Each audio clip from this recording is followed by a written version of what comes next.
깊이 있는 시선으로 오늘을 바라보는 뉴스 퍼레이드 문을 열겠습니다. 오늘의 주요 뉴스 보시겠습니다. 철도 노조가 오늘 오후 서울역에서 노조원 4천여 명이 참석하는 철도 노동자 총력 결의대회를 개최할 예정입니다. 철도 노조는 지난 8일부터 준법 투쟁을 벌여서 출근 시간대 수도권 전철 등이 지연 운행되고 있습니다. 이주민을 태운 어선이 그리스 남부 해안에서 전복하면서 최소 79명이 사망했습니다. 사고가 난 배는 아프리카 이주민들을 태우고 리비아에서 이탈리아를 향해 출발한 것으로 추정됩니다. 미국이 15개월 만에 기준금리를 동결했습니다. 미국 기준금리는 지난해 3월부터 10회 연속 인상돼서 5%대까지 올랐는데 미 연준은 연내 추가 인상 가능성을 시사했습니다. 최대 5천만 원의 목돈을 마련할 수 있는 청년 도약 계좌가 오늘 출시됩니다. 11개 은행에서 개시되는 청년 도약 계좌는 총 급여 6천만 원 이하, 가구 중위소득 180% 이하 조건을 충족하는 만 19살에서 34살이면 가입할 수 있습니다. 저희는 잠시 뒤 돌아오겠습니다.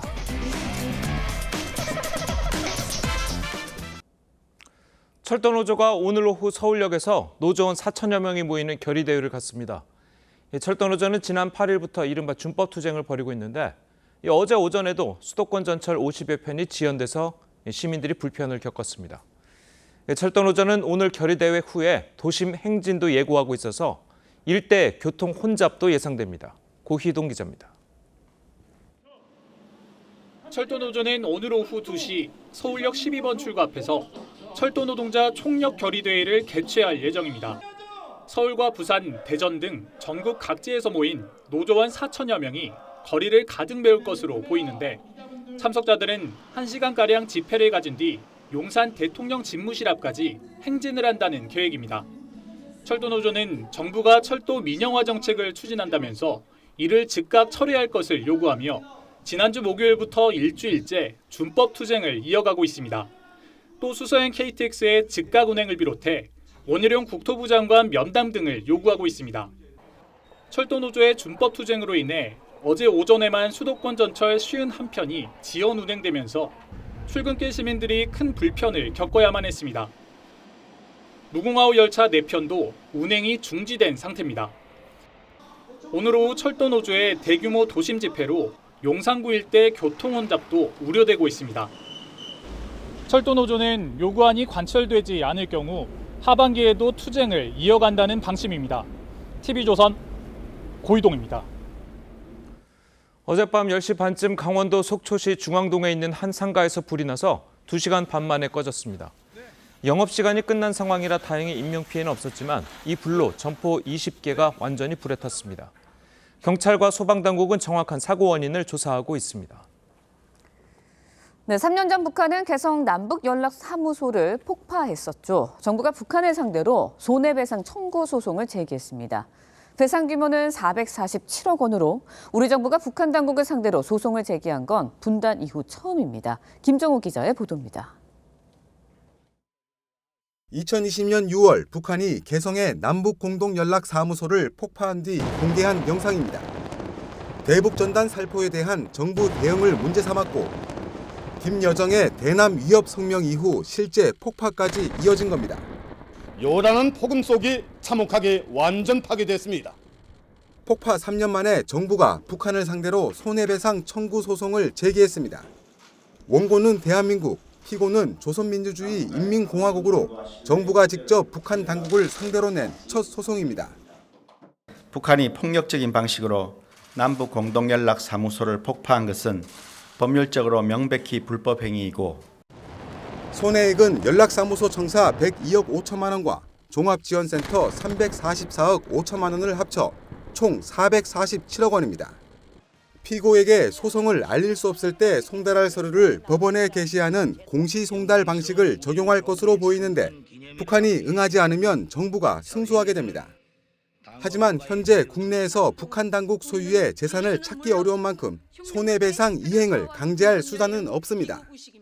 정부 관계자는 민법상 손해배상 청구권은 3년이 지나면 소멸하기 때문에 소송을 낸 거라며 소멸 시효를 중단해야 향후 법적 대응이나 정산이 가능할 거라고 했습니다. 통일부는 법무부와 협의해 가능한 강제 집행 방안을 강구해 나가겠다고 했습니다. TV조선 김정우입니다. 전해드린 대로 정부가 3년 전에 남북 공동연락사무소 폭파와 관련해서 북한을 상대로 처음으로 소송을 제기했습니다. 네, 관련 내용 이승훈 변호사, 정혁진 변호사와 함께 자세히 짚어보도록 하겠습니다. 안녕하세요. 안녕하세요. 네, 먼저 이제 북한이 남북연락사무소를 폭파했을 당시의 영상 보고 이야기 나눠보도록 하겠습니다.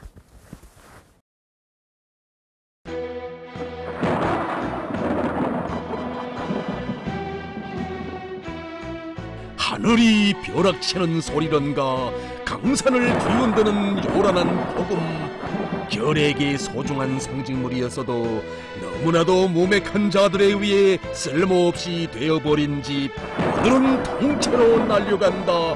북남 공동연락사무소 완전 파괴. 자, 이거 저 영상은 이제 네. 북한이 공개했던 영상인데요. 자, 정부가 북한을 상대로 이제 소송을 낸 게 이번이 처음입니다. 그전에는 뭐 다른 소송, 개인들이 낸 소송들은 있었는데 네네. 정부가 제기한 건 이번이 처음이잖아요. 네, 정부는 처음이지만 선례는 이제 앵커께서 말씀하신 것처럼 있었습니다. 네. 어떤 선례가 있었냐면은 북한을 탈출한 우리나라 국군 포로들이 계셨었어요.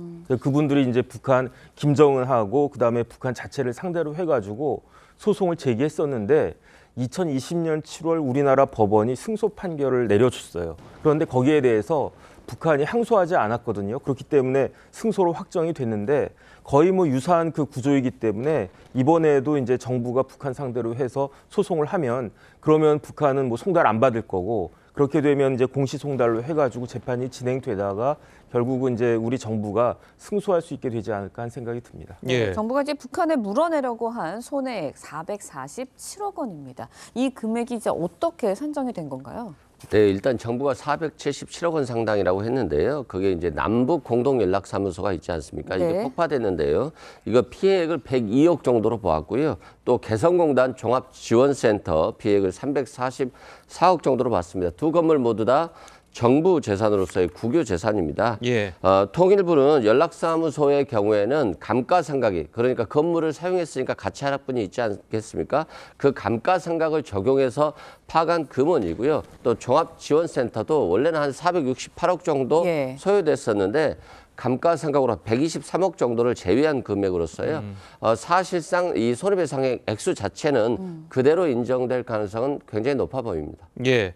아니 뭐 그래 소송을 하는 건 괜찮은데 예를 들어 가지고 이제 북한 정부 당국자가 재판에 나올 리도 만무하고 네네. 그리고 이기더라도 뭐 돈을 낼 가능성도 없는데 받아낼 뭐 방법은 네. 있는 겁니까? 일단 뭐 민사 재판했을 때 승소해 놓고 그 판결문이 휴지 조각이 되는 경우는 뭐 많이 있습니다. 그렇기 때문에 중요한 건 핵심이 되는 것은 강제 집행의 대상이 되는 재산을 찾는 건데 사실 제가 봤을 때 북한 재산이 우리나라에 있을 거예요. 찾기가 힘들어서 그렇지. 예. 예컨대 우리나라 간첩들 많이 있지 않습니까? 간첩들이 숨겨둔 재산은 북한 재산이니까 찾을 수만 있으면 그것이 이제 우리나라 그 재산으로 귀속이 될 수도 있을 텐데 네. 그걸 찾기가 무지하게 어렵다는 거죠. 예. 여기서 사실상 문제가 된 건 뭐냐면 제가 조금 전에 말씀드린 것처럼 그 국군 포로들 승소하신 분들도 여기에 대해서 문제를 삼았었는데 남북경제문화협력재단이라고 있어요. 네. 거기 이사장이 누구냐면 임종석 전 비서실장인데 여기 이 재단이 이 협력재단이 국내 방송사들로부터 저작권을 거두어가지고 북한에다가 보내는 역할을 갖다 했거든요. 그런데 대북 제재가 있지 않습니까? 그러니까 북한에다가 송금을 하지 못해가지고 그래서 지금 쌓아둔 돈이 수십억에 해당이 되는데 이 돈에서 이제 그 강제 집행할 수 있는 것이 아니냐. 그런데 지난번에 국군 포로 같은 경우에는 법원에서는 소유권자는 북한 정부 자체가 아니고 북한의 이제 방송국 있지 않겠습니까? 뭐 조선중앙방송이나 그 다음에 그 저작권료에 실질적인 귀속이 되는 그 개인들 이런 사람들이 소유자라고 하기 때문에 그래서 이제 그 돈에 대해서는 우리가 강제 집행할 수가 없다라고 판결을 했는데 제 개인적인 생각으로는 북한은 우리나라가 좀 시스템이 틀려가지고 우리나라야 뭐 KBS나 MBC가 국가와 다르지만 북한도 그렇게 봐야 될 것인가 하는 그런 의문점은 있는데 일단 1심 법원은 거기에 대해서 이제 구분을 하고 있고 그렇기 때문에 현실적으로는 강제 집행하기가 좀 어려울 수 있겠다는 생각이 듭니다. 예. 네, 일단 정부에서는 당장 손해배상을 받아내기보다는 소송을 통해서 시효를 중단시키는 데 목적이다라고 전해지고 있는데 당장 배상을 받지 못해도 이 문제를 앞으로 해결해 나가겠다 이런 의지는 있는 것 같아요. 네, 일단 시효가 지나버리면 나중에 북한의 재산이 있더라도 압류할 수 있는 방법이 그렇죠. 없기 때문에 손해 및 가해자를 안 날로부터 3년 내에 제기해야 되거든요. 그래서 며칠 남겨둔 상태에서 제기를 했고요. 사실상 이제 강제 집행이 될 수 있느냐 이게 또 국민들의 굉장히 관심인데 실은 미국의 워터 원비어가 있지 않았습니까? 북한에 여행 갔다가 전단지를 훔쳤다는 이유로 간첩 혐의로 해서 체포되어 있었고요. 북한에서 미국으로 넘어온 지 한 6일 만에 사망했던 사건이에요. 근데 그 유가족이 소송을 냈었는데요. 5억 달러 정도의 손해배상 청구 금액이 나왔어요. 그런데 이분은 일부 금액을 배상받았어요. 어떻게 받았냐면 인도네시아에 북한의 선박이 압류된 적이 있었는데 그 경매 대금에서 일부를 받았고요. 또 미국이 해외에 있는 북한 자산을 동결한 재산이 있었는데 이 동결 재산에 있어서도 압류를 했습니다. 그래서 만약에 한국이 판결문을 받고 나서 이 판결 금액에 대해서 미국 등 어떤 해외의 지원을 받는다라고 하면 강제 집행이 가능할 수 있겠습니다만 지금 현재 한국에 있는 저작권료 같은 경우는 조선중앙TV 이것의 채권자로 보기 때문에 집행이 좀 어려울 것으로 보여집니다. 그래도 이제 그 우리나라 같이 이제 민주국가가 아니고 이제 그쪽은 뭐 어떻게 보면 왕조국가 같이 뭐 전체주의 국가 아니겠습니까? 자, 그렇다면은 그 방송국도 어떻게 보면 정부 소유가 아닐까요? 그 어떻게 돼 있는 겁니까? 사실상 보면 정부 소유라고 할 수 있겠죠. 우리가 조선중앙TV에 보낸다 할지라도 그 자금을 북한이 가져갈 수는 있어요. 그러니까요. 근데 북한이라고 하는 것은 특이한 어떤 단체지만 또 우리나라는 법치주의 국가이기 때문에 사실상의 그러한 영향이 있다 할지라도 또 막상 조선중앙TV의 명목상의 재산인데 이걸 갖다가 북한 돈이라고 해서 압류할 수 있느냐 이건 이제 법리적으로는 좀 어려운 측면이 있습니다. 알겠습니다. 자, 그리고 이제 금강산 우리 그 호텔이라든지 이런 네네. 것도 이제 많이 철거를 했는데 현대아산이나 뭐 이런 쪽에서 뭐 소송을 제기할 가능성도 있을까요? 어떻습니까? 뭐 당연히 있겠죠. 그렇기 때문에 중요한 것은 그 재산의 소유자가 누구냐.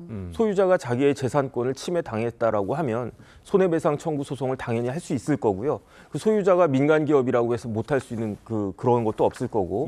문제는 시효가 될 거고요. 시효가 넘어가면은 조금 전에 이승훈 변호사님 말씀하신 것처럼 그러면 그 소멸시효가 완성이 되면은 그 재판에서 어려움이 있을 수 있고 그 다음에 뭐 금강산 여길 떠나가지고 대표적으로 손해배상 청구를 하셔야 될 분이 누구냐 이대준 씨 그 서해 공무원 피살된 그분들 유족들이 북한에 대해서 똑같이 손해배상 청구 소송을 하면 이게 강제 집행이 어떨지는 모르겠지만 충분히 이길 수 있고 상징적인 의미가 있을 수 있지 않을까 생각이 듭니다. 알겠습니다. 자, 저희는 다음 이야기도 좀 이어가서 해보도록 하겠습니다. 자, 이 캄보디아에서 숨긴 한국인 여성 이 마지막 모습이 공개됐다고 합니다. 네, 시신을 유기한 중국인 부부는 재판에 넘겨진 것으로 전해졌는데 전정환 기자의 기사 보시고 이야기 이어가겠습니다. 검정색 반팔 티셔츠에 트레이닝 바지를 입은 여성이 건물로 들어갑니다. 6일 캄보디아 프놈펜 연못가에서 숨진 채 발견된 30대 한국인 여성 A씨의 생전 마지막 모습입니다. A씨는 구독자가 25만 명이 넘는 인터넷 방송 진행자 BJ. 2일 캄보디아에 도착해 이틀 뒤 프놈펜의 한 병원에서 진료를 받다 숨졌고 6일 병원으로부터 1시간가량 떨어진 곳에서 숨진 채 발견됐습니다. CCTV에 잡힌 A씨 옷차림은 현장에서 수거한 상하이와 같은 모양이었습니다. 캄보디아 경찰은 A씨 시신을 유기한 혐의로 병원 운영자인 중국인 부부를 붙잡았습니다. 현지 언론은 A씨가 병원에서 혈청주사를 맞던 중 경련을 일으킨 뒤 숨졌다는 피의자 자백을 확보했다며 최근 피의자들을 재판에 넘겼다고 보도했습니다. 혐의가 인정되면 캄보디아 형법에 따라 최대 무기징역에 처해질 수 있습니다. 현지 경찰은 A씨의 정확한 사인을 밝히기 위해 유족에게 부검을 진행하자고 설득 중입니다. TV조선 전정원입니다. 네, 전해드린 대로 사망 사건과 관련해서 중국인 부부가 시신 유기 혐의로 검거가 된 상황입니다. 이제 해당 여성이 천에 쌓인 채 운동에서 발견이 됐는데 어떻게 이런 일이 발생할 수 있나 이런 생각이 들거든요. 그렇죠. 현장은 프놈펜 깐달주입니다. 우리나라로 따지면 서울 옆에 경기도 정도 수준의 것이거든요. 근데 거기에서 붉은 천에 쌓인 채 발견됐어요. 그러니까 붉은 천이어서 처음에는 중국인으로 생각을 했답니다. 근데 소지품이라든가 이런 걸 검사하고 나서 한국 사람이라는 걸 확인을 했고요. 그래서 연락이 됐는데 확인해 보니까 중국인 30대 부부가 의사로서 병원을 운영하고 있는데 혈청주사를 놨는데 발작을 일으켰다는 거예요. 그래서 걱정이 상황이 돼서 무서워서 유기했다, 시신을. 그렇게 했습니다만 사실상 어떤 시신의 멍자국이라든가 목이 부러졌다든가 이런 현상들로 봤을 때 고문은적으로 좀 파악을 한 거예요. 그래서 지금 현재 시신 부검을 해야지 정확한 사망 원인을 알 수 있는데 아직 부검은 이루어지지 못한 상태입니다. 예, 지금 뭐 부검 관련해 가지고 아까 저희 이제 기사를 보더라도 가족들이 좀 반대를 한다는 그런 이야기가 있는데 우리나라 같은 경우에는 변사 사건의 경우에는 경찰이 무조건적으로 이제 부검을 할 수 있도록 그런 식으로 돼 있지 않습니까? 네네, 우리나라 형사소송법이나 관계 법령에는 그렇게 그 범죄가 의심이 되는 경우에는 부검을 할 수 있도록 되어 있는데 네. 캄보디아는 좀 우리나라랑 많이 틀린가 봐요. 그다음에 무엇보다도 그 유족들이 이 사람을 또 이렇게 그런 것 마음이 있지 않겠습니까? 그렇기 때문에 부검을 반대했다라고 하는 것 같은데 그런데 지금 이렇게 시신의 상태가 정상적이지 않은 이유가 이제 세 가지로 볼 수 있겠는데 예. 첫 번째로는 병원에 가기 전에 부상이 있었던 것이냐. 그런데 CCTV 보면은 그 돌아가신 분이 정상적으로 걸어 들어가는 게 보이거든요. 그러니까요. 그게 아니고 그다음에 두 번째는 사망한 다음에 유기 과정에서 어떤 뭐 이렇게 떨어뜨린다든지 그런 일로 인해 가지고 좀 이상해진 것이 아니냐. 그다음에 마지막으로 가혹행위가 있었던 것이 아니냐. 이 세 가지 경우의 수를 둘 수가 있을 것 같은데 엊그저께 캄보디아 검찰이 기소를 했어요. 근데 기소했을 때 그 혐의 내용이 고문을 동반한 살인으로 그 혐의를 갖다 보고 있다라고 하기 때문에 아마 그 병원에서 어떤 뭐 이상한 일들이 있지 않았을까 하는 생각이 듭니다. 예. 결국 핵심은 사인 규명인 것 같은데 어떻게 밝혀낼 수 있나요?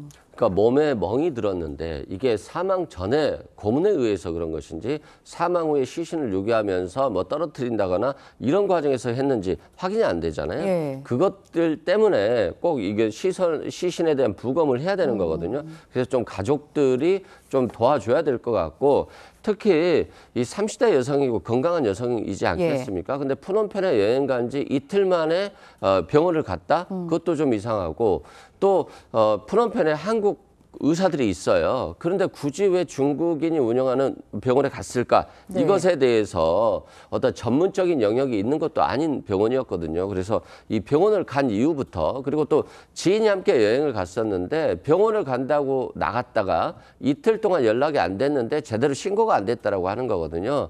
그래서 부검이라든가 어떤 피해자의 어떤 핸드폰에 대한 정보 같은 것들 그런 것들을 좀 확인해서 사인을 정확히 밝혀야 될 것 같습니다. 지금 저 말씀하신 부분들은 이제 캄보디아 경찰이 지금 수사를 하고 있는데 네네. 우리나라 경찰이나 사법기관이 할 수 있는 뭐 일은 아무것도 없습니까 지금? 일단 우리나라 경찰청에는요 외사국이 있어요. 예. 그래가지고 외사국에서 전반적으로 이걸 보고 있고 그 다음에 이제 대사관에는 경찰이 영사로 나가 있는 경우가 있거든요. 근데 베트남 같은 큰 나라에는 당연히 이제 영사들이 여러 명 나가 있는데 예. 캄보디아 대사관에까지 나가 있는지 모르겠고 아마 베트남에 나가 있는 경찰 영사가 이 일도 보지 않을까 그런 생각이 드는데 어쨌든 이것은 기본적으로 피해자가 한국인이기는 하지만 캄보디아 내에서의 범죄이기 때문에 캄보디아 자체적인 사법 처리가 이루어질 거고 우리나라가 뭐 이렇게 사법 공조나 여러 가지 수사 기법이나 이런 것들을 도와줄 수는 있겠지만 우리나라에서 하는 것은 역시 한계가 있지 않을까 그런 생각이 듭니다. 혹시 뭐 캄보디아는 범죄인 인도 조약이 맺어져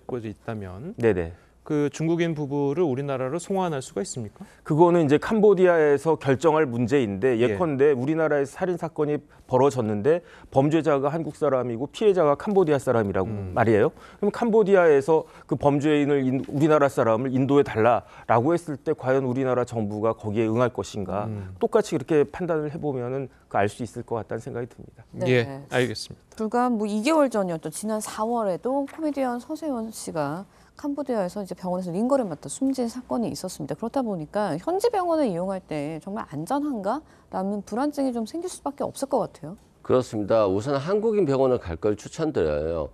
굉장히 이제 캄보디아 같은 경우는 우리나라와 달리 의료 자격증이 없는 사람도 병원을 하는 사설 의료기관들이 상당히 많다고 해요. 그리고 또 서세원 씨 같은 경우도 링거를 맞았습니다만 사인이 정확히 밝혀지지 않았거든요. 과다 복용이라고 하는데 수사력이 제대로 운영이 되고 있는지에 대해서 약간 의문이 있어요. 네. 그리고 아무래도 기술적 의료 기술도 굉장히 떨어지고 있기 때문에 꼭 한국인 병원을 갔을 것을 원하고 예. 가급적이면 서세원 씨 같이 캄보디아에 거주하는 분이 아니라면 한국에서 치료를 충분히 받고 가는 것이 훨씬 좋을 것 같습니다. 예, 물론 뭐 캄보디아도 이제 훌륭한 의료진들이 있고 또 훌륭한 병원들이 있겠지만 그래도 좀 주의하는 게 좋겠다. 뭐 이런 말씀이신 거죠? 네, 그렇습니다. 예, 알겠습니다. 자, 오늘 두 분 변호사님 말씀은 여기까지 듣겠습니다. 잘 들었습니다. 고맙습니다. 자, 그리스 해안에서 난민을 태운 어선이 전복하면서 최소 79명이 숨졌습니다. 리비아에서 이탈리아를 향해 가던 배로 수백 명이 타고 있었던 것으로 전해져 인명피해는 더 늘어날 것으로 보입니다. 최원희 기자의 보도입니다. 다친 사람들이 들것에 실려 구급차로 옮겨집니다. 그리스 남부 해안에서 난민 수백 명을 태운 어선이 전복했습니다. 100여 명은 구조됐지만 최소 79명이 숨졌습니다. 실종자는 훨씬 더 많은 걸로 추정됩니다. 생존자들은 수백 명이 탑승해 배가 가득 찼다고 증언하고 있습니다. Πολύ φοβάμαι ότι θα είναι και μεγαλύτερος γιατί ήταν μεγάλος ο αριθμός των επιβαινόντων στο σκάφος, πολύ μεγαλύτερος από τη χωρητικότητα που είχε το συγκεκριμένο πλοιάριο. 생존자들은 주로 이집트, 파키스탄, 시리아, 팔레스타인 난민들인 것으로 전해집니다. 그리스 대통령도 이들을 찾아 위로했습니다. Φάνηκαν ότι είναι ταλαιπωρημένοι. Ποιος άλλωστε δεν θα είναι ταλαιπωρημένος ύστερα από ένα ναυάγιο. Ευχόμαστε να βρεθούν και άλλοι ζωντανοί άνθρωποι από αυτό το ναυάγιο. 사고가 난 배는 리비아 동부에서 이탈리아를 향해 출발한 걸로 추정됩니다. 최근 리비아 당국이 불법 체류자 단속을 강화하면서 유럽행 보트에 몸을 실으려는 난민들이 늘고 있습니다. 앞서 이탈리아 당국은 리비아에서만 약 70만 명의 난민이 이탈리아로 불법 이민을 시도한다고 분석했습니다. TV조선 최원입니다. 유럽연합이 세계 최초로 인공지능 AI 규제법 마련에 착수했습니다. 유럽의회는 현지 시간으로 14일 EU 전역에서 AI 규제법 협상안을 가결하면서 올 연말 타결을 목표로 집행위원회와 27개 나라를 대표하는 이사회 간 3자 협상에 돌입합니다. 협상안은 AI를 활용한 안면 인식을 전면 금지하고 챗 GPT로 제작된 콘텐츠는 출처를 명확히 표기하도록 했습니다. 유예 기간 등을 감안하면 실제 AI 규제 적용은 오는 2026년쯤으로 예상됩니다. 토니 블링컨 미 국무부 장관이 취임 이후 처음으로 중국을 공식 방문합니다. 중국 정찰 풍선 문제로 방중이 연기된 지 넉 달 만으로 경색된 미중 관계를 풀어낼 수 있을지 관심입니다. 윤슬기 기자의 보도입니다. 미 국무부가 토니 블링컨 장관이 오는 18일과 19일 베이징을 방문해 중국의 고위 관리들을 만날 예정이라고 발표했습니다. 블링컨 장관은 중국 측과 양국 소통 채널의 중요성 등을 논의할 것이라고 국무부는 말했습니다. The Secretary wants to establish communication channels that are open and empowered to discuss important challenges, address misperceptions, and prevent miscalculation, to manage competition between our two countries. 미중 문제를 비롯해 펜타닐, 기후변화와 세계 경제, 우크라이나 전쟁과 타이완 등이 의제가 될 전망입니다. 특히 북한의 핵미사일을 비롯한 한반도 문제도 논의될 것으로 보입니다. 중국 외교부도 블링컨 장관의 방중을 공식 발표했습니다. 中方始终遵循习近平主席提出的相互尊重、和平共处、合作共赢原则看待和处理中美关系。 하지만 미중이 대립하는 여러 현안에서 큰 진전은 없을 것이란 관측도 큽니다. 미 국무장관의 방중은 지난 2018년 마이크 폼페이오 전 장관 이후 처음입니다. 당초 지난 2월 방중이 예정됐지만 중국 정찰 풍선 문제가 터지면서 전격 연기됐습니다. TV조선 윤슬기입니다. 어제 국회 대정부 질문에서는 한덕수 국무총리가 야당 의원에게 고성을 지르는 이례적인 장면이 연출됐습니다. 국회법에는 의원이 사전에 정부 측에 질문지를 주도록 돼 있는데 민주당 고민정 의원이 내용에 없던 질문을 하면서 소동이 벌어진 겁니다. 황병준 기자입니다. 민주당 고민정 의원이 한덕수 국무총리에게 MBC가 좌편향 매체냐고 따져 묻습니다. MBC는 좌편향입니까? 국민들께서 너무나 잘 아실 사항이기 때문에. 한 총리는 언론은 좌우가 아닌 공정과 비공정으로 나뉜다고 했는데 어떻게 모든 것이 좌와 우로 결정이 되나요? 공정과 비공정으로 분류를 할 수는 있겠죠. 고 의원은 국정원이 작성한 문건이라며 문건 내용에 대한 총리의 의견을 요구했습니다. 원정보도 유도라는 것에 대해서 총리의 분명하게, 생각이 어떤지를 물었습니다. 아니 제가 그 자료의 진정성이라 할까 또는 그 일종의 진실한 그러한 문서로서의 서류인지에 대해서 저한테는 아무런 정보가 없습니다. 고 의원의 거듭된 답변 요구와 민주당 의원들의 야유까지 나오자 한 총리는 고 의원이 정부에 사전 제출되지 않은 질문을 하고 있다며 고 의원과 야당 의원들을 향해 국회법을 어겼다고 지적했습니다. 국회법을 보십시오, 의원님. 국회법을 좀 보세요. 국회법을 좀 보시라고요. 국회법 122조에 따르면 대정부 질문을 하는 의원은 구체적인 질문 요지서를 의장에게 제출하고 의장은 48시간 이내에 정부에 전달해야 합니다. 대단히 유감스럽고 대단히 비합리적이고 대단히 비상식적인 질문을 하고 계시는 겁니다. 한 총리는 답변을 원한다면 국회법에 따라 돌아가서 검토를 한 뒤 1주에서 2주 뒤에 답변하겠다고 했는데 고 의원은 국회의원은 대정부 질문 요지서에 있는 질문만 해야 되냐고 반발했습니다. TV조선 홍병준입니다. 전기요금 고지서를 보면 TV 수신료라는 항목이 있습니다. 자, 이른바 KBS 시청료인데 해당 채널을 보지 않더라도 반강제적으로 낼 수밖에 없어서 불만이셨던 분들 많으셨을 겁니다. 자, 정부가 30년 동안 이어져 온 KBS 수신료의 전기요금 통합 징수 개선안을 마련해서 이 TV 수신료를 전기요금과 분리해서 징수하도록 했습니다. 박지우 기자입니다. 현행 방송법 시행령 제43조 2항은 공사 또는 수신료 징수를 지정받은 자가 징수할 때 지정받은 자의 고유 업무와 관련된 고지 행위와 결합해 할 수 있다고 규정하고 있습니다. 여기서 지정받은 자는 한국전력으로 이 조항은 전기요금의 KBS 수신료를 통합 징수하는 근거가 됐습니다. 하지만 방통위 전체회의에 보고된 개정안엔 결합해 할 수 있다는 규정이 결합해선 안 된다로 바뀌었습니다. 이 개정안이 대통령에게 보고돼 재가를 얻으면 곧바로 시행됩니다. 방통위는 입법 예고와 법제처 심의 등을 거쳐 빠르면 석 달 뒤엔 바뀐 시행령이 발표될 수 있을 것으로 보고 있습니다. 방송의 공정성 및 콘텐츠 경쟁력, 방만 경영 등의 문제가 지적되었고 수신료 폐지 의견이 가장 많이. 이렇게 되면 KBS가 직접 수신료를 걷어야 하는데 자체 징수 시스템을 만들고 운영하는데 연간 2천억 원가량 들고 수신료 수입도 현재 6,900억 원에서 절반 이하로 줄어들면 수익성이 악화될 가능성이 높습니다. 민주당 의원들은 방통위를 항의 방문했습니다. 무리한 방통위 운영은 KBS, MBC 등 방송 장악을 위한 방통위 사전 접수로밖에 이해되지 않는다. 이에 대해 KBS는 징수 과정에서의 사회적 갈등으로 KBS의 존립이 위협받게 된다며 법리적 문제를 검토해 철저히 대응할 것이라고 밝혔습니다. TV조선 박주호입니다. 싱하이밍 주한 중국 대사의 발언으로 시끄러운 시점에 민주당 의원들이 중국 정부의 초청으로 중국을 방문해서 논란입니다. 특히 오늘 출국하는 7명은 독립 문제로 국제사회가 민감하게 지켜보고 있는 티베트까지 방문한다고 합니다. 이광희 기자입니다. 민주당 김태년, 홍익표 의원을 비롯해 민생경제대책위 소속 의원 5명은 3박 4일 일정으로 중국으로 출국했습니다. 싱하이밍 주한 중국 대사의 발언으로 한중 양국 정부가 상대국 대사를 초치한 직후입니다.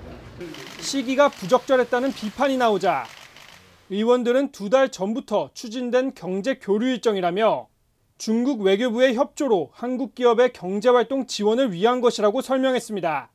지금 외교 채널이라고 할까요? 민주당이 그렇게 가동하고 있는 것을 알고 있습니다. 중국에 관련된 수출이라든가 무역이라든가 경제적인 측면이 중요하기 때문에 특히 중국 정부가 비용을 부담해 5박 6일 일정으로 출국하는 7명은 티베트까지 방문할 예정입니다. 티베트는 분리 독립 문제로 중국 정부와 마찰을 빚고 있는 분쟁 지역입니다. 자칫 중국의 외교 전략에 이용되는 게 아니냐는 우려도 나오는데 당 내에서도 반중 정서가 강해진 시점인 만큼 취소하는 게 좋았을 것이란 지적이 나왔습니다. 여당은 민주당의 대중국 조공 외교라고 비난했습니다. 단순한 우연 외교일 뿐이라며 방문 취지를 축소했지만 이는 명백한 국격 훼손 행위입니다. TV조선 이광입니다. 예, 전해드린 대로 싱하이밍 대사의 강경 발언으로 후폭풍이 거세게 일고 있죠. 자, 민주당 의원들이 잇따라 중국을 방문하고 있습니다. 두 분과 함께 정치권 소식을 자세하게 짚어보도록 하겠습니다. 정호김 전 새누리당 의원 그리고 김종욱 전 민주연구원 부원장 나오셨습니다. 안녕하세요. 안녕하세요. 자, 먼저 야당 의원들의 방중과 관련해서 여야의 입장부터 들어보도록 하겠습니다. 민주당은 이런 성난 민심이 보이지 않습니까? 중국의 심기를 살피기 위해 조공, 알현 외교를 자처하는 민주당의 모습을 보며 대체 어느 나라의 정당인지 묻지 않을 수 없습니다. 이미 사전에 지금 상황이 아니라 오래전부터 준비가 되어 왔고 중국과 지금 외교 채널이라고 할까요? 민주당이 그렇게 가동하고 있는 것을 알고 있습니다. 중국에 관련된 뭐 수출이라든가 무역이라든가 경제적인 측면이 중요하기 때문에 예, 뭐 오래전부터 잡힌 일정이기도 하고 그리고 이제 뭐 국회의원으로서 뭐 해외에 나가서 교류 활동을 하는 거는 당연한 일인데 그런데 이 시점과 장소가 좀 좋지가 않다. 자, 이런 지적들이 나오고 있습니다. 그렇다고 지금 한중 관계가 단교가 된 상황은 아니지 않습니까? 그렇죠. 단지 야당 의원들이 중국을 방문을 해서 어떤 이야기를 하는지가 굉장히 중요하죠. 왜냐하면은 이재명 대표가 싱하이밍 대사와 싱하이밍 대사 관저에서 만찬을 하는 과정에서 야당 대표로서 당당하게 싱하이밍 대사의 발표에 대해서 가만히 있어서는 안 될 상황에서 묵묵부답으로 마치 또 훈계를 듣듯 가만히 있었기 때문에 이 문제가 발발이 된 것인데 바로 그런 이유 때문에 야당 의원들이 중국을 방문한다 하니 또다시 조공 외교에 준하는 그러한 그 수치스럽고 민망한 모습을 또 연출하는 거 아니야 이런 우려가 있기 때문에 그런데요. 오히려 미리 예정된 방중이라면 가가지고 한국의 입장에서 더군다나 이제 국회의 대표이고 국민의 대표 아니겠습니까? 어떠한 이야기를 하는지에 따라서 상황이 반전될 수 있는데 지금 뭐 우리나라 국회의원들이 어떤 발언을 했다라는 것이 구체적으로 나오지 않기 때문에 이런 우려가 한국 내에서는 가시화되는 것 같습니다. 예.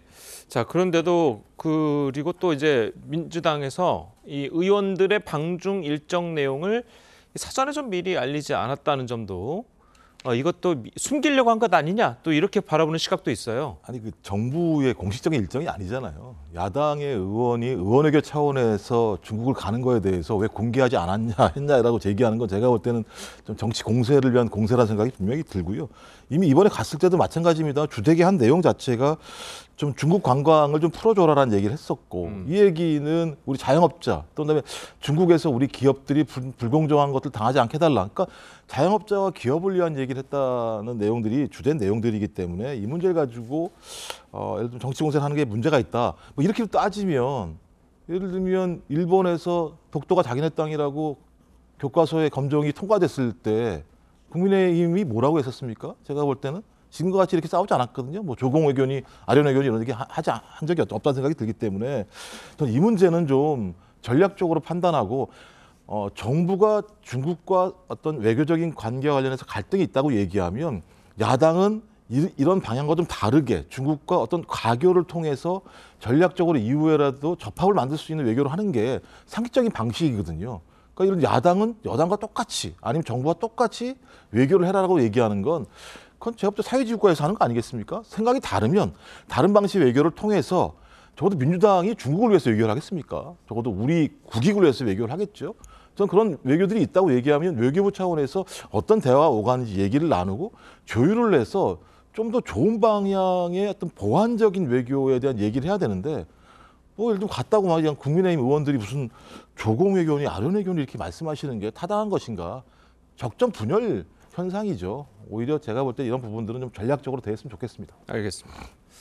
자, 그리고 싱하이밍 대사의 발언을 둘러싼 정치권의 공방도 연일 이어지고 있습니다. 여야에서 어떤 이야기들이 나왔는지 직접 들어보겠습니다.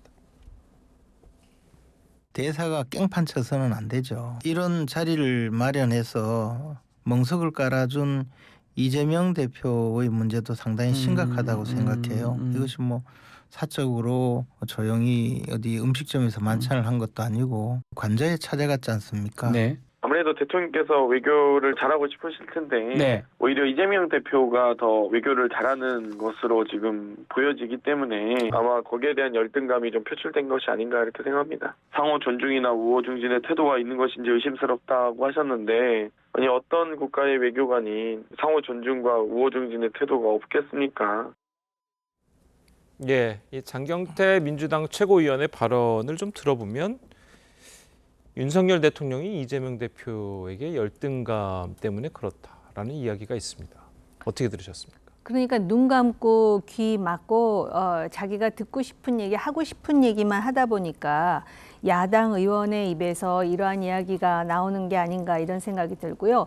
요번에 이재명 대표가 그 대사 관저에서 싱하이밍 대사의 이야기를 아무 주석도 없이 그대로 듣고 있었던 것에 대한 국민 여론이 어떠한가를 보면은 과연 장경태 최고위원이 이런 발언을 할 수 있을까 싶은 생각이 듭니다. 사실 요번에 그 야당 의원들이 중국에 가면서 그 일정을 공개하지 않았다는 자체는 야당 의원들 스스로도 지금 그 대사의 발언으로 완전히 지금 한중 관계에 있어서 양국 대사가 초치되는 그러한 그 엄중한 상황이라는 것을 스스로 의식했기 때문에 당당하지 못하고 이런 것도 공개하지 못한 게 아닌가 이런 생각이 들고요. 예. 야당에선 자꾸 이제 가교 역할을 한다 그러는데 가교 역할을 하면 좋은데 가교 역할이 아니라 오히려 중국의 갈라치기에 대상화가 되는 상황으로 자꾸 빠져들기 때문에 그것에 대한 우려와 비판의 목소리가 클 수밖에 없다고 생각을 합니다. 예. 자, 그리고 이 계속 나오는 이야기 중 하나가 여당에서 이재명 대표가 이 싱하이밍 대사에 멍석을 깔아줬다 이 말을 할 수 있도록 자 이런 얘기가 있고 또 일부에서는 예를 들어서 만약에 예전에 김대중 전 대통령이나 노무현 전 대통령이 만약에 그 자리에 계셨다면 엄중하게 꾸짖으셨을 것이다. 자, 이런 이야기도 나오고 있습니다.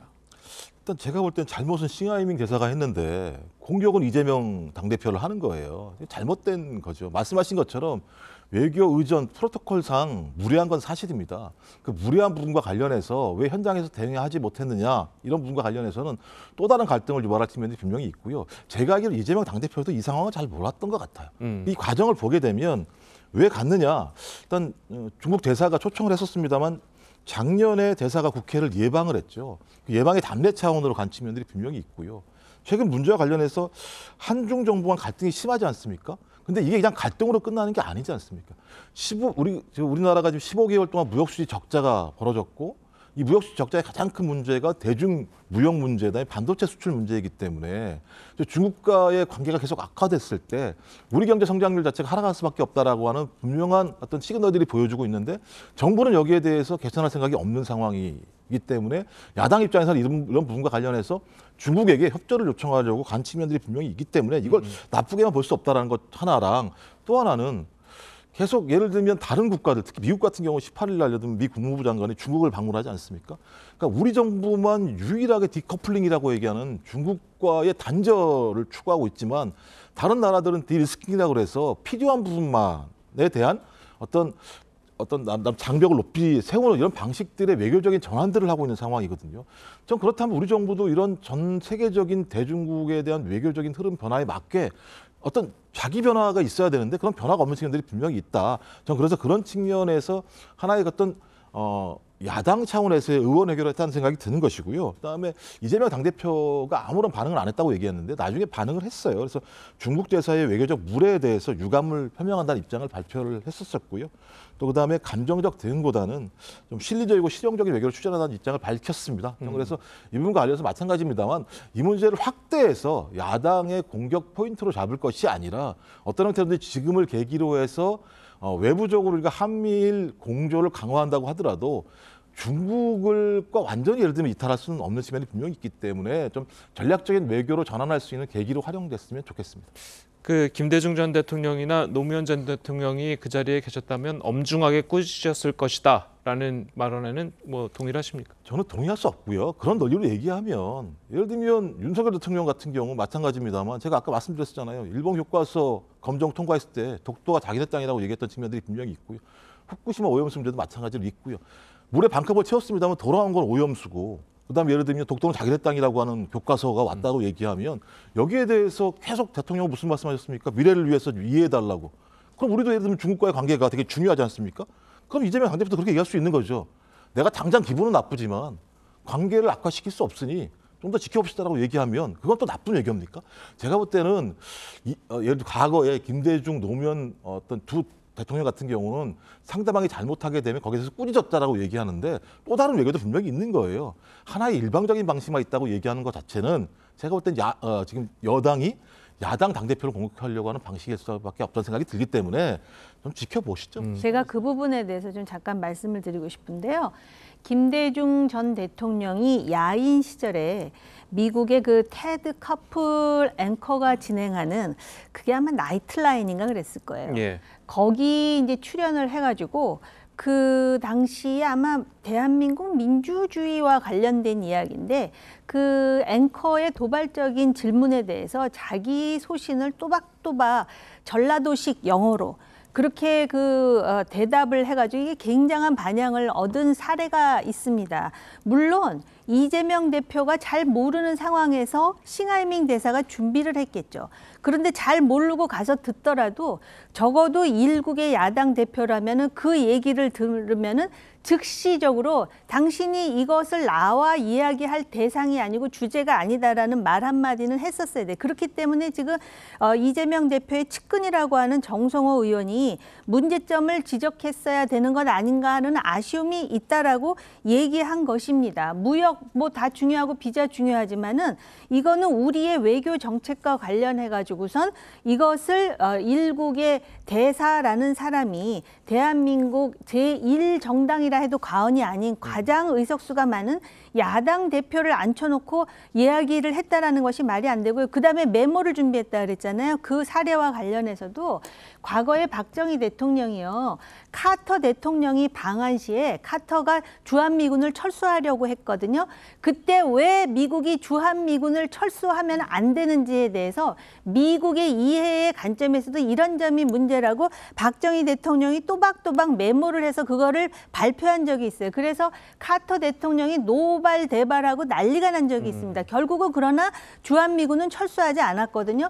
그런데 이거는 명색이 아무리 국장국이지만 중국의 대사가 그것도 대한민국의 야당 대표 앞에서 이렇게 읽었을 때는 즉시적으로 즉각적으로 그런 반응이 나와야 이게 대한민국의 그래도 대통령이 되고자 하는 정치인의 자세라는 점에서 굉장히 아쉽죠. 예. 반론권을 가져야 될 것 같다는 생각이 드는데요. 외교를 잘하셨으면 되는 거예요, 정부가요. 따지고 보면 한중 간의 갈등을 야기한 가장 중요한 이유가 뭐겠습니까? 윤석열 대통령 같은 경우가 대만 문제를 건드린 거거든요. 다른 어느 나라도 건들지 않습니다. 일국양제를 전제로 하는 거거든요. 일국양제를 전제로 해서 그런 것들을 인정하는 속에서 소위 힘에 의한 현상변경을 하지 말라는 얘기를 했는데 앞에 부분을 얘기하지 않았기 때문이에요. 그러니까 한중 수교를 노태우 정부 때 했었죠. 그 한중 수교의 핵심적인 내용은 일국양제를 인정하는 측면들이 분명히 있었던 겁니다. 그렇기 때문에 그런 발언을 통해서 촉발된 부분이 분명히 있는 거예요. 근데 이 문제에 대해서는 아무런 얘기하지 않으면서 이재명 당대표만 공격하는 거 그런 식으로 말씀하시면 예를 들면 미국에서 마이크론사가 어떤 중국에 대한 반도체 수출이 금지당했을 때 우리 삼성이나 SK하이닉스가 수출하지 말아라고 얘기했을 때 우리 정부가 무슨 얘기를 했었습니까? 자유무역을 강조하는 대통령께서 미국의 그런 행위에 대해서 한 말씀도 안 하셨으면서 왜 어떻게 이재명 당대표에 대해서만 저렇게 가혹하게 말씀하시는지 제가 볼 때 모든 부분들 같은 경우는 쌍방을 같이 공평하게 봐야 되는 것이지 외교를 정쟁의 공간으로 집어넣는 것은 매우 제가 볼 때 안 좋은 방식이라고 생각합니다. 아니 어찌됐든 잘한 건 잘한 거고 잘못한 건 잘못한 거고 이런 것에 대해서 진영 논리를 들이대면 안 된다고 생각을 하고요. 이번에 민주당 의원들이 중국을 방문했을 때 하나의 중국에 대해서 중국 쪽에서 얘기했다 그랬잖아요. 그런데 그거는 하나의 중국 논리는요. 이미 그 노태우 정부 때 한중 수교를 할 때부터 우리뿐만 아니라 미국도 하나의 중국은 인정해요. 지금 윤석열 정부도 그걸 인정합니다. 단지 윤석열 정부가 문제 제기하는 건 뭐냐면 힘에 의한 현상 변경이에요. 무력에 의해서 통일하고자 하는 것에 주는 파장에 대해서는 이야기할 수 있어요. 물론 왜 이걸 한국이 앞장서서 얘기하느냐라는 부분에 있어서 외교적인 노련미가 좀 부족했다라는 점도 저도 개인적으로 그런 생각을 하지만 힘에 의한 현상 변경을 찬성할 사람이 어디 있습니까? 그 부분은 그렇고요. 그다음에 이제 마이크론 얘기를 하잖아요. 마이크론 부분과 관련해서도 이거는 사실은 미국의 오만이죠. 왜냐하면은 중국이 마이크론사 제품을 수입하지 않는다 그러니까 미국이 한국의 현대, 삼성, 중국에 그거 수출하지 말라라고 얘기하는 거는 강대국의 오만이에요. 이런 부분에 대해서 뭔가 이렇게 일관성 있는 입장을 취하고 그거에 대해서 야당이 적극적으로 협조하는 모습을 취할 때 적정 분열이 안 되는 것이지 지금 정부가 잘못하니 야당 대표는 그러면은 묵묵부답으로 입 다물고 있어도 된다. 그건 아닌 거라는 점을 제가 분명히 말씀드리는 거예요. 아니 그러니까요. 대만 문제에 관해서 말씀하신 건데요. 그러니까 외교적 노련미가 없다고 말씀하시면 되는 거예요. 근데 국민의힘에서 제기하는 건 외교적 노련미가 없다는 게 아니라 왜 거기서 말 안 했어 이렇게 접근하시는 건 제가 볼 때 매우 예를 들면 야당 대표에 대한 무리한 접근이라는 말씀을 드리는 겁니다. 지금 얘기는 싱하이밍 대사와 이재명 대표 간의 만찬인데 그 얘기 자체를 가지고 얘기를 해야지 그렇게 되면 너는 과거에 이런 문제가 있으니까 잘못했다 그러면은 이거는 이야기가 토론이 안 된다고 생각합니다. 알겠습니다. 자, 오늘 시간 관계상 두 분의 말씀 여기까지 들을 수밖에 없겠습니다. 잘 들었습니다. 고맙습니다. 자, 미국이 10번 연속으로 올렸던 기준금리를 동결했습니다. 인플레이션 둔화세가 계속되고 고용시장도 진정됐다는 판단인데 하반기에는 추가 인상의 가능성 열어놨습니다. 박상현 기자입니다. 미국 중앙은행인 연방준비제도가 기준금리를 동결했습니다. 지난해 3월부터 15개월 동안 10번 연속으로 금리를 올렸던 연준이 금리 인상을 건너뛴 겁니다. Today we decided to leave our policy interest rate unchanged and to continue to reduce our securities holdings. 이번 연준의 결정으로 미국 기준금리는 5에서 5.25%를 유지하게 됐습니다. 이로써 한미 간 금리 격차는 기존 1.75%포인트를 유지하게 됐습니다.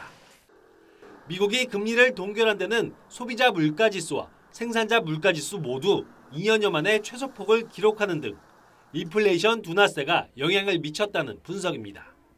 하지만 금리 인상을 완전히 중단하는 건 아닌 분위기입니다. 연준이 전망한 올해 목표금리 상단은 5.75%, 현재 금리에서 0.5%포인트를 더 올려야 하는 상황입니다. 제롬 파월 연준 의장도 인플레이션 압력이 높은 상태라며 하반기 금리 인상 가능성을 열어뒀습니다. Hence you see today's policy decision, both to write down further rate hikes by the end of this year, but also to moderate somewhat the pace with which we're moving. 추가 금리 인상 가능성에 뉴욕 증시 3대 지수는 장 개정과 동시에 일제히 하락세를 보였습니다. TV조선 박상현입니다. 최대 5천만 원의 목돈을 마련할 수 있는 청년 도약 계좌가 오늘 출시됩니다. 은행별 최종금리는 연 6%로 확정됐습니다. 송무빈 기자의 보도입니다. 고심 끝에 11개 은행들이 확정한 청년 도약 계좌 기본금리는 평균 4.2%. 여기에 소득에 따른 우대금리 0.5%와 은행별로 다른 1%대 우대금리를 적용하면 최종금리가 6%로 동일합니다. 청년 도약 계좌가 팔수록 손해를 보는 역마진 상품이라는 게 은행들 입장이어서 특정 은행으로 가입자가 쏠리는 상황을 피한 걸로 보입니다. 너무 또 많이 측정하면 그쪽으로 이제 당연히 쏠리고 그 은행 간에도 좀 쏠림 현상을 좀 막으려고 하고. 지난주 1차 공시 때와 총 금리 수준은 같지만 내용은 다릅니다. 기본금리를 3.5%에서 최대 1%포인트 더 올리고 논란이 됐던 우대금리는 일제히 낮췄습니다. 여기에 카드 사용 실적 기준을 낮추는 등 우대금리 조건도 완화했습니다. 조건이 까다롭다는 당국과 여론의 지적을 일부 반영한 겁니다. 5천만 원을 만들기 이런 목표가 있었기 때문에 가위가 당연히 있으니까 부담스럽지 당연히.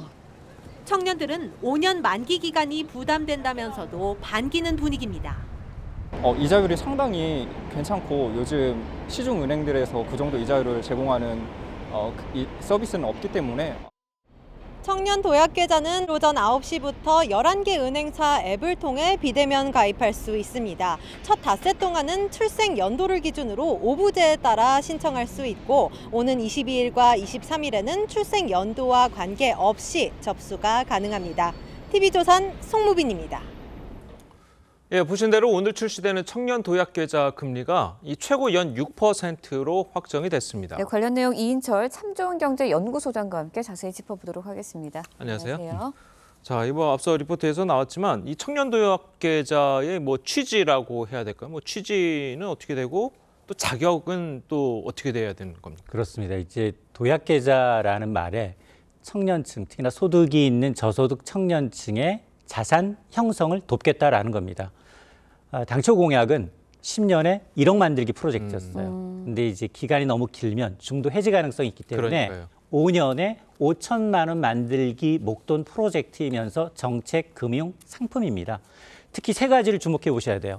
은행별 제공하고 있는 금리가 상당히 매력적이다.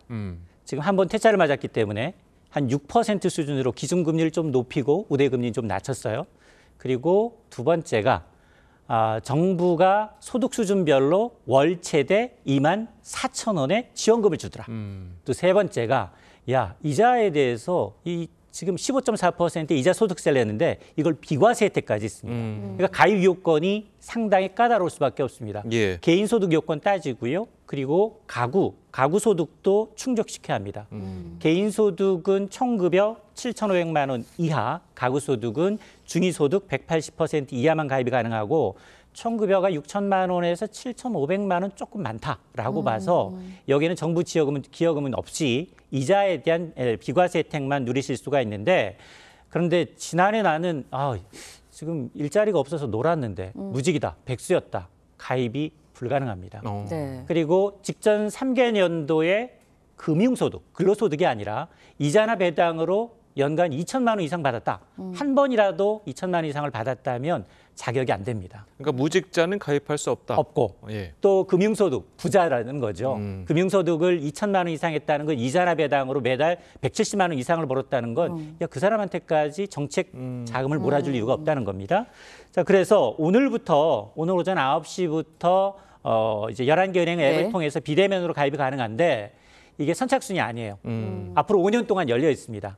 첫 닷새만 출생연도 끝자리 오부제를 준수하시고 매월 이제 2주씩 신청 가입이 가능하니까 여윳돈 있을 때 가입하시면 됩니다. 그리고 여기 보면은 가구 소득 중위 180% 이하라는 말이 있잖아요. 물론 이 말을 아시는 분들은 잘 아실 텐데 일반적으로 이제 청년들이나 일반인들은 가구 소득 중위 180%가 도대체 소득이 어느 정도가 돼야 되는 건가? 자, 이렇게 생각하시는 분들이 있을 것 같거든요. 맞습니다. 이게 중위소득이라는 개념이 조금 더 쉽게 얘기하면 우리나라 전체 국민이 소득이 있을 거 아니겠습니까? 예. 1등부터 꼴등까지 줄을 세워서 정확하게 중간 지점을 중위소득, 거기에 180%를 얘기하고 있기 때문에 가구 원수에 따라서 총 급여액은 좀 달라집니다. 그렇겠죠. 그러니까 취지는 뭐냐? 개인 소득은 없지만 부모님이 부자인 데까지 과연 정책금융 상품을 몰아줘야 돼? 네. 이 부분에 때문에 매년 이제 소득 기준을 국세청이 확인을 해서 정책 지원금은 없어질 수도 있습니다. 가입 초기에 됐다 그러면 가입 기간은 유지가 되지만 그러나 정책 지원 금액은 이제 소득 수준별로 좀 낮아질 수 있습니다. 예. 네, 근데 좀 살펴보면 예적금 금리가 3%대고요. 대출 금리가 평균 4% 수준인데 지금 금리는 6%로 정해졌거든요. 은행 입장에서는 어찌됐든 계속 팔면 손해보는 거 아닌가? 그렇다 보면 대출 금리도 또 올라가는 거 아닌가? 이런 지적도 좀 있어요. 맞습니다. 앞서 제가 이제 은행이 굉장히 중요하다고 말씀을 드렸는데 은행이 한번 퇴짜를 맞았어요. 너무 기본 금리는 낮게 책정을 하고 우대 금리는 이 자산 목적이 이 대상인 이 청년층한테 매달 30만 원 이상 카드 3년 동안 쓰면 우대금리 주겠다라고 해서 힐난을 받았거든요. 조금 수정을 했습니다. 매달 70만 원씩 최고 한도를 5년간 불입하게 되면 투자 원금만 4,200만 원. 나머지 800만 원이 아까 은행의 이자 그리고 정부의 기여금 여기에다가 이자 비과세 소득까지거든요. 그렇게 하다 보니까 정부는 지금 매력적이잖아요. 매력적인 상품이다 보니까 한 300만 명 넘는 청년들이 가입할 것으로 보고 있어요. 그래서 정책 당국에서도 올 예산 여기에 한 3,600억 원 이상을 편성해 놨어요. 그리고 은행의 기본금리가 지금 6%라고 하면 기본금리 4.5에다가 우대금리 1.5를 포함해서 총 6%대로 키 맞추기를 했는데 이것도 마찬가지 지금 은행의 지금 예적금 금리를 따져보니까 2에서 3%대요. 그러니까 2배 정도 높다는 겁니다. 그러다 보니까 청년 도약 계좌에 따른 이제 이 손실, 은행 입장에서 봐도 적게 잡아도 3년 동안 2천억 원에서 많게는 4천억 원. 여기다가 기준금리를 더 내려가게 되면 은행의 부담은 더 늘어가요. 그리고 여기다가 가입자들의 불이익 금액이 많아지거나 가입자 수가 늘어나게 되면 은행 손실이 늘어나거든요. 예. 은행 손실이 늘어나면 은행은 은행채를 발행을 해요.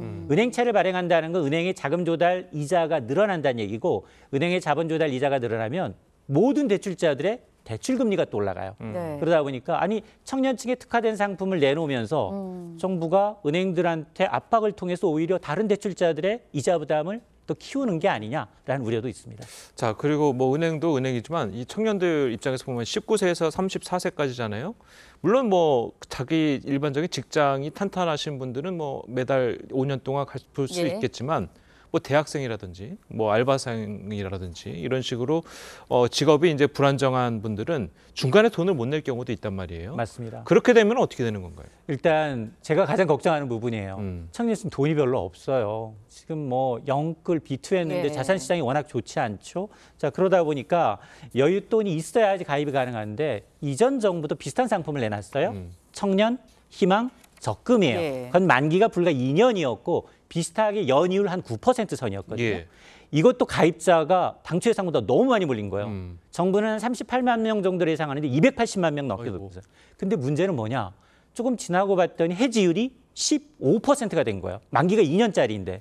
근데 이 상품은 지금 만기가 불과 5년이거든요. 예. 자, 그러다 보니까 중도 해지할 경우에 모든 혜택이 다 날아갑니다. 그러니까 이 정기 기여 정부가 주는 기여금 못 받죠. 그리고 이제 이자 소득 비과세 혜택이 날아가기 때문에 굉장히 걱정스러워요. 물론 특별 예외 조치를 두고 있습니다. 가입자가 갑자기 사망하면 들지 못하잖아요. 그렇죠. 해외 이민 갈 수도 있습니다. 아니면 가입자가 퇴직하면 소득이 없어지니까 생애 최초 주택 구입이라든가 이렇게 여유 이제 예외 조건을 두고 있지만 어쨌든 해지를 막기 위해서 정부는 뭐냐? 자, 그러면 적금 담보로 조금 이자를 낮춰서 적금 담보부 대출을 하는 것까지 지금 생각을 하고 있습니다. 예, 네. 알겠습니다. 자, 오늘 말씀은 여기까지 듣겠습니다. 잘 들었습니다. 고맙습니다.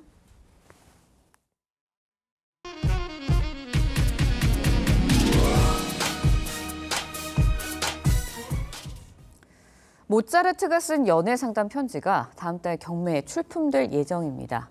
결혼을 앞둔 예비 신랑 모차르트, 어떤 고민에 빠졌던 걸까요? 노도일 기자의 보도입니다. 모차르트가 26살이던 1782년 작성한 편지가 다음 달 런던 크리스티 경매에 출품됩니다. 모차르트는 편지에서 자신의 후원자에게 콘스탄체와의 결혼을 앞두고 처한 고민을 솔직히 털어놨습니다.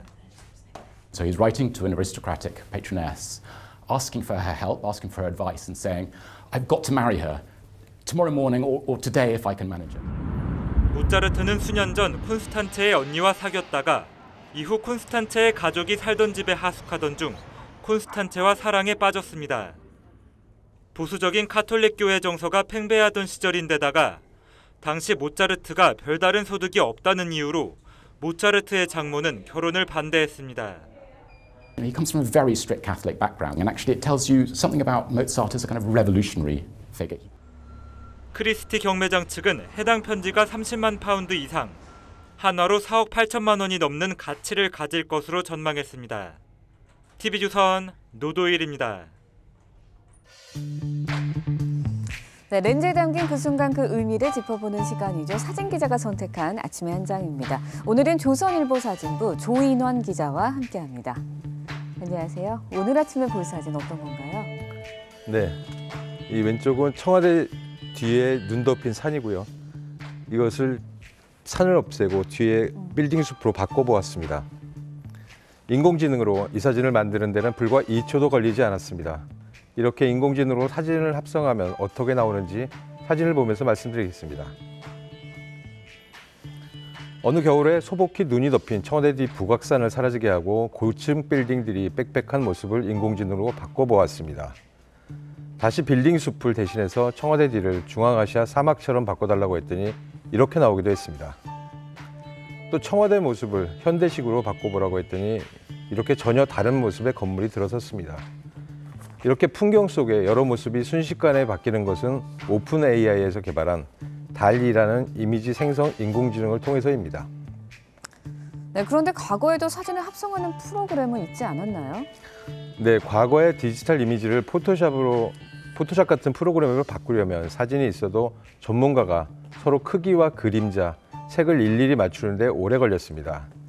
사진이 자연스럽게 보이려면 미세한 부분까지 어울리도록 맞춰야 했는데 인공지능은 불과 몇 초 만에 이런 요소를 알아서 합성합니다. 인공지능이 앞으로 더 많은 사진 자료를 학습한다면 더 정교한 가짜 풍경 사진도 나올 것으로 예상됩니다. 네, 인공지능이 앞으로 어디까지 사람을 대신할지 기대도 되고 한편으로는 우려도 됩니다. 지금까지 아침 한장이었습니다.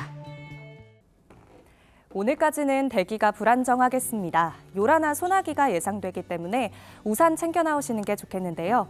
적게는 5mm에서 많게는 60mm까지 편차가 크겠습니다.